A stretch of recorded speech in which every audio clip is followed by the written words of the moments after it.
최근에 대동이 부동산 시장을 향해서 아주 강력한 메시지를 하나 던졌죠. 이 한마디가 지금 시장 전체를 그냥 뒤흔들고 있는데요. 오늘 이 강력한 메시지가 도대체 뭘 의미하는 건지 그 속내를 한번 제대로 파헤쳐 보겠습니다. 이번이 마지막 기회였다는 걸 곧 알게 될 겁니다. 와, 정말 강렬한 말이죠. 아니, 한 나라의 대통령이 소셜미디어를 통해서 시장에 이건 뭐 거의 최후 통첩이잖아요. 이런 경고를 날리는 건 진짜 전례를 찾기 힘든 일입니다. 아니, 도대체 왜 대통령이 이렇게까지 직접 나선 걸까요? 지금부터 그 이유를 하나씩 뜯어보겠습니다. 자, 먼저 대통령의 경고 그 자체부터 한번 들여다보죠. 이게 그냥 단순한 정책 발표가 아니었어요. 시장 전체에 보내는 아주 명확한 신호였거든요. 대통령이 뭐라고 했냐면 정부는 의지와 수단을 모두 가지고 있다. 이렇게 딱 못을 박았어요. 이게 무슨 뜻이겠어요? 우리가 쓸 수 있는 카드는 전부 다 테이블 위에 올려놓겠다. 이런 강력한 신호인 거죠. 그러니까 다시 말해서 다주택자들한테 세금 혜택 끝나기 전에 빨리 집하세요 하고 노골적으로 압박하는 겁니다. 아니, 그럼 정부는 왜 이렇게 서두르는 걸까요? 이 강력한 경고 뒤에는요, 정부가 해결하기 정말 힘든 근본적인 딜레마가 하나 숨어 있습니다. 바로 시간이라는 문제죠. 자, 이 숫자 한번 보시죠. 플러스 0.31%. 이게 뭐냐면 1월 마지막 주에 서울 아파트 가격이 오른 수치입니다. 무려 14주 만에 가장 큰 상승폭이라고 해요. 바로 이게 정부가 왜 조급한지를 딱 보여주는 겁니다. 시장이 정부 의도랑은 완전 다르게 계속 뜨거워지고 있다는 신호니까요. 물론 정부도 장기적인 해법을 가지고 있습니다. 바로 이 129 도심 공급 계획이라는 건데요. 서울 도심 핵심 지역에다가 대규모로 주택을 공급해서 이 불안한 심리를 좀 잠재우겠다 이런 거죠. 그런데 말이죠. 바로 여기에 정부의 가장 큰 약점, 아킬레스건이 있습니다. 이 타임라인을 한번 보세요. 실제 입주까지 최소 7년에서 8년이 걸립니다. 심지어 2030년이 되어도 절반 정도만 겨우 착공에 들어가는 수준이에요. 한마디로 뭐냐?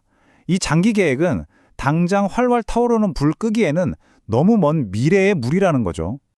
네, 바로 이 시간 차이 때문에 정부는 더 즉각적인 효과를 낼 수 있는 카드로 눈을 돌릴 수밖에 없는 겁니다. 그게 바로 세금이죠.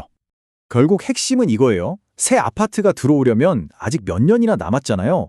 그동안 이 과열된 시장의 기대 심리를 억누를 수 있는 사실상 유일한 무기가 바로 세금이라는 겁니다. 그래서 정부의 세금 전략은 크게 두 단계로 볼 수 있어요. 첫째, 곧 끝나는 다주택자 양도세 중과 유예 조치. 이걸로 일단 시장 반응을 한번 떠보는 거예요. 여기서 양도세 중과 유예라는 게 뭐냐면 집 여러 채 가진 사람이 집할 때 내는 세금이 엄청 무겁거든요. 이걸 잠시 깎아주는 건데 이 기회가 이제 마지막이라는 겁니다.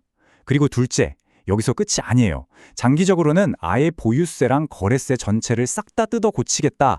이런 더 큰 그림을 그리고 있다는 신호를 계속 보내고 있는 거죠.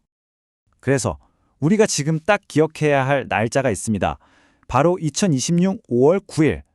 이날이 다주택자들이 이제 진짜 팔아야 하나 아니면 아니야 버텨보자 이렇게 결정하는 분기점이 될 거고요.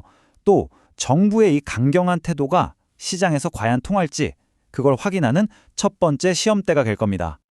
자, 그렇다면 정부의 이 계획 과연 성공할 수 있을까요? 모두가 여기에 예스라고 하지는 않습니다. 지금 전문가들 사이에서는 의견이 아주 팽팽하게 엇갈리고 있어요. 지금 시장 전문가들이 가장 치열하게 논쟁하는 질문 바로 이겁니다. 과연 이 공급과 세금을 합친 콤비 플레이가 실제로 시장을 안정시킬 수 있을까 하는 거죠. 양쪽 주장을 한번 들어볼까요? 먼저 긍정적으로 보는 쪽은 공급, 금융, 세금까지 모든 수단을 다 동원했으니까 이번엔 정말 시장이 안정될 거다 이렇게 보고요. 반면에 좀 신중하게 봐야 한다는 쪽에서는 이런 식으로 매물을 팔려고 압박하면 오히려 사람들이 여러 채를 파는 대신에 제일 비싼 한 채만 남기려는 이른바 똘똘한 한 채 현상만 부추길 수 있다고 우려합니다. 결국 이게 수도권과 지방의 부동산 격차, 즉 양극화만 더 심하게 만들 거라는 거죠. 대한건설정책연구원의 이은영 연구위원의 지적은 이 정책의 아주 미묘한 지점을 정확히 짚어주고 있는데요. 세금이라는 카드가 효과는 확실히 강력하지만 자칫 잘못하면 거래 자체를 얼어붙게 만들거나 엉뚱하게 전세 시장을 불안하게 만드는 등 예상치 못한 부작용을 낳을 수 있다 이런 경고입니다. 자, 그럼 이제 정리를 좀 해볼까요? 이 복잡한 상황 속에서 우리가 앞으로 뭘 눈여겨봐야 할지 핵심만 딱 짚어보겠습니다. 오늘 내용의 핵심 4가지로 딱 정리할 수 있겠습니다. 첫째, 대통령의 이례적일 만큼 직접적이고 강력한 경고가 있었다는 점. 둘째, 장기적으로는 공급을, 단기적으로는 세금으로 압박하는 이 투트랙 전략. 셋째, 모든 것의 첫 시험대가 될 바로 그날 5월 9일이라는 데드라인. 그리고 마지막으로 이 모든 시도가 과연 시장 안정으로 이어질지 아니면 양극화만 심화시킬지에 대한 전문가들의 엇갈린 전망입니다. 결국 이 모든 상황을 관통하는 마지막 질문은 아마 이것일 겁니다. 강력한 정책 수단을 모두 꺼내든 정부의 의지, 과연 복잡하고 거대한 시장의 흐름을 이겨낼 수 있을까요? 이 질문에 대한 답은 아마 앞으로 몇 달 안에 서서히 그 윤곽을 드러내게 될 겁니다.